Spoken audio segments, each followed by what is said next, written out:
Yo, what's going on, guys? I hope you had a great weekend. I know I did, but we're back and it's time to get to work. We got so much going on. The Spec V got a fuel pump the other day. The car's running good. It's, just it needs to be tuned at this point and have a couple more things done. We're kind of working at John's pace with that car. And then we got the MR2 back, which is awesome. I think I made mention of that in the last video. I'm gonna kind of do a video about what was done, how we did it, and what it still needs in order to be completely sorted. So the next big thing is the Integra. As you could tell from the thumbnail and the title, we got a bunch of parts, and I'm stoked to get started on this stuff because this car is going to be a lot of fun, and it's going to have a lot of stuff, a lot of content behind it too, just because it's going to be a track car. So let's get down to it. Let's go over everything that we got for it.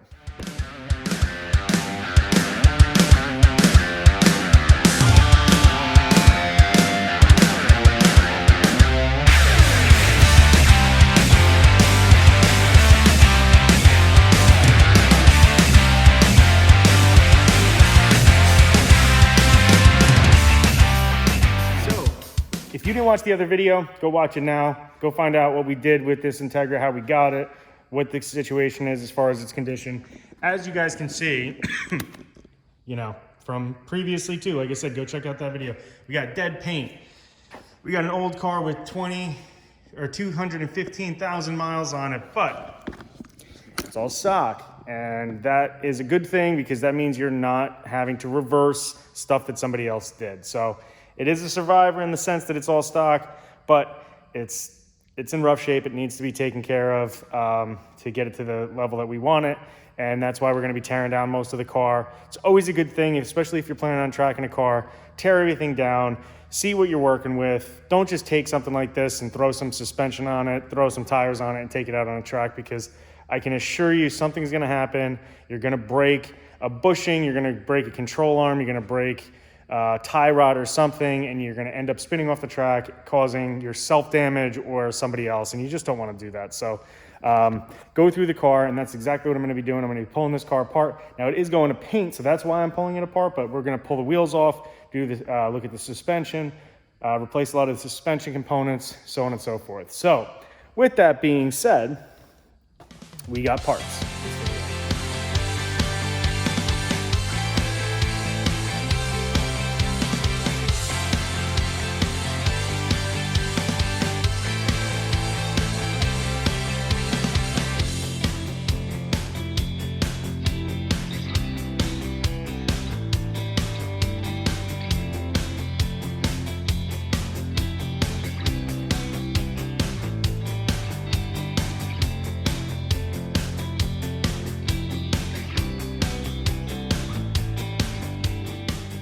So I got a little artsy-fartsy with the slow-mo picks.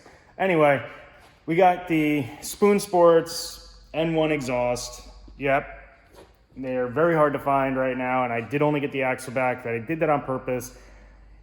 If I'm just running the LS motor in this car, we're going to do a couple things. Exhaust, maybe some headers, throw an intake on there. I don't know, not crazy. We're not going to do anything too nuts with this motor. No sense. I just want to get a good feel of the car. And then we went with a set of D2. I believe they're the street spec coilovers.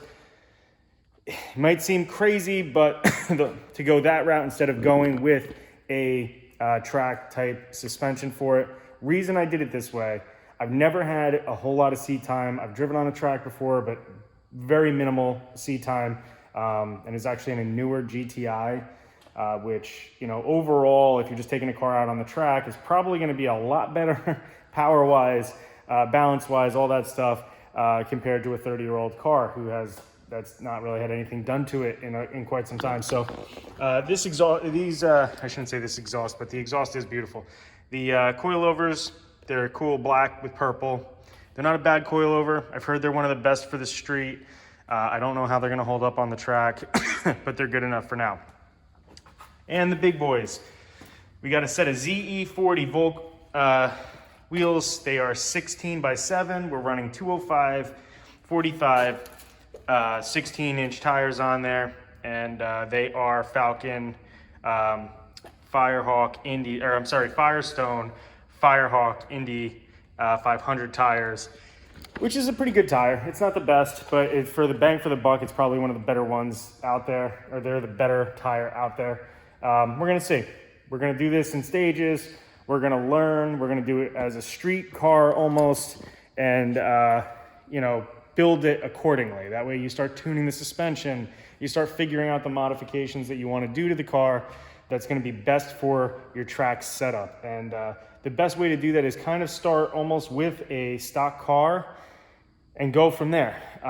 Don't try to go crazy, don't overbuild. I've talked to people that have built cars for the track, and sometimes they get into like an over-engineered, overbuilt car, and number one, they can't have fun doing it. Number two, you're in a super competitive class because you can, in a car like this, I'll be able to run in a street class. If I start getting crazy with it, it won't tech out for a street class, and then I'm gonna be running in a high competitive class, and that's not fun. I don't have the seat time for it. I'd only be hurting myself as well as everybody else on the track by having no idea what I'm doing. So that's what we're gonna do. That's kind of the goal with this car. Take it in stages, build it from there, go with a stock style street car as if you were just building it to perform well on the street. Take it out on the track, see what I need. Maybe I need to change out the coilovers, change out the spring rates. As far as performance, I went with the Axleback because then I have the choice of throwing on a custom exhaust as far as the piping is concerned. If we do end up swapping this car, I have a feeling that the K is going to be going in this sooner than later, just because B-Series parts are getting expensive, man, and they're harder and harder to find. So K-Series, they're a dime a dozen. They're relatively cheap right now. K24 2As are like $1,000 or something like that. The transmissions, although the ones you really want are a little bit harder, and if you want to get them done right, we're going to be running a Type S rebuilt on this. We're going to do, so it's going to have carbon synchros, and it's probably going to have an LSD in it. I don't think I want to run an LSD. I've heard that depending on the power in a front wheel drive car on the track, you don't necessarily want an LSD. We're not looking for straight line traction to have both wheels turning at the same time. So in some cases on a front wheel drive track car, LSD is not exactly the most ideal thing. And that's just what I've heard. Correct me if I'm wrong. You guys get in the comments, let me know. You would know better than me probably.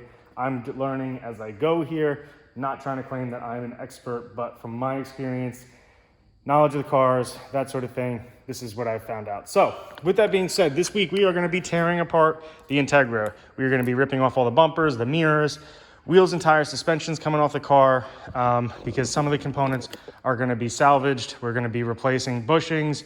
We are going to be replacing brake pads, rotors, that sort of stuff, obviously. But the big thing is this car is going to be getting a relatively easy, cheap paint job.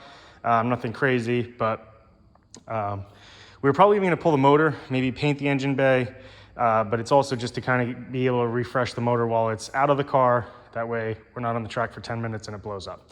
So that's going to be pretty much what we're doing. We got a new door handle coming. I showed you guys the interior already in the last video. It is thrashed. It's going to look a lot better once we're probably going to pull the back seat out. I don't know if we're going to run a back seat. We're going to probably put a roll bar in this car at some point soon, and some racing seats. So those seats are coming out anyway. I do have that Sparker that we're going to put in this car. I'm not 100% sure if we're going to be putting that in this car or this one, or we may be just getting 2 seats for that car. So we have the ability of having somebody in the car. That way, if I do have a more experienced driver that could take me out, give me some pointers on a track and show me the good lines and braking points and all that good stuff. So I'm really excited about this. This is going to be so much fun. We got 2 cars. They're going to be track cars. It's going to be interesting to see the differences between them and the setups. Like I said, the spec VSER is a little bit more capable. It does have the big Willwood brake kit on it. It's got the built motor.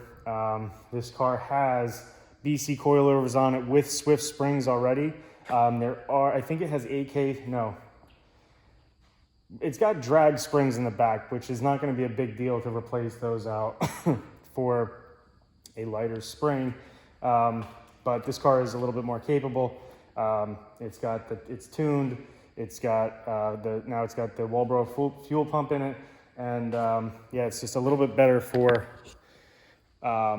that sort of thing. But the cool thing about this, the Integra, is that it's stock, and we're going to learn as we go as far as how is this car going to be built the best way for the track, which is cool. So stay tuned. We got a lot more coming. We got MR2 content later on this week, and we may have been talking truck stuff. So stop by again. You know the deal. Like, subscribe, comment.